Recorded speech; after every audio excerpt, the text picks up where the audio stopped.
girls, I'm King Lyle the Lion, and welcome to my kingdom. Roar! Lyle, this is my basement.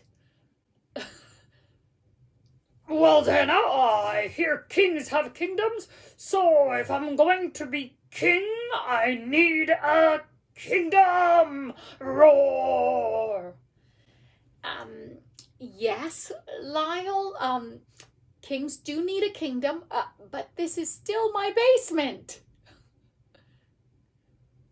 Okay then, what kingdom does your king have?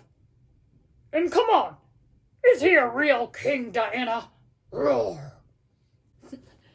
What a good question, Lyle. Jesus' kingdom is here with those that have him as king. But it's also in heaven. And when he returns, his kingdom will be a new heaven and a new earth. Everyone will know that he is the real king. How do we know that he's the real king? Oh, well, why don't you listen to our passage today, Lyle? Jesus asks his friends, his disciples, this important question.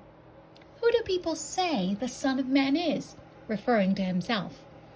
And they replied, well, some say John the Baptist, others say Elijah, and still others Jeremiah or one of the prophets. Then Jesus looked at them and said, but what about you? He asked. Who do you say I am? Simon Peter answered, you are the Messiah, the Son of the living God. Jesus replied, blessed are you, Simon Peter, because God has showed you this. And he said to Peter that on this rock he will build his church, and he will not destroy it. The rock both meaning Peter, who helps to start the Christian faith, and that the church will be built on Jesus being the Messiah, which means Christ, God's promised King. And from then on, Jesus began telling his disciples that he would suffer and that he would be killed and then raised to life. Well, at this point, when Peter heard this, he said, no, Lord, may that never happen.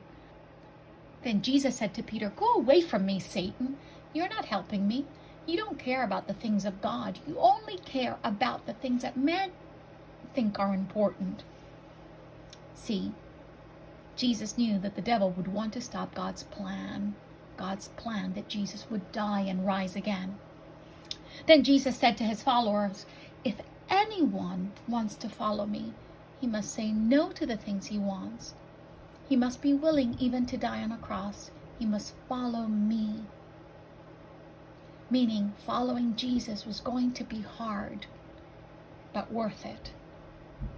Whoever wants to save his life will give up true life, Jesus said, and whoever gives up his life for me will have true life. It is worth nothing for a man to have the whole world if he loses his soul. Now, in this story, there's some difficult things, but some great things as well.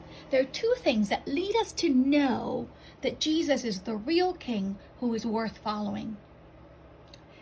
Peter is able to go ahead and see, through God's help, that Jesus is the Messiah, the Christ, God's promised king. And Jesus himself also sees the title of the Son of Man, which is used to describe God's real king of the whole world in the book of Daniel. See, Jesus is the real king, boys and girls, the real king that will give us true life, the kind of real king who is worth following. Isn't that amazing? Whoa, he's a different kind of king, that Jesus. And man, he's big. Whoa. That's right, Lyle. He is a different kind of king, but he's the real king. And he's the king, not only of the whole world, but the whole universe. A king worth following. Have a good Sunday, boys and girls. Roar.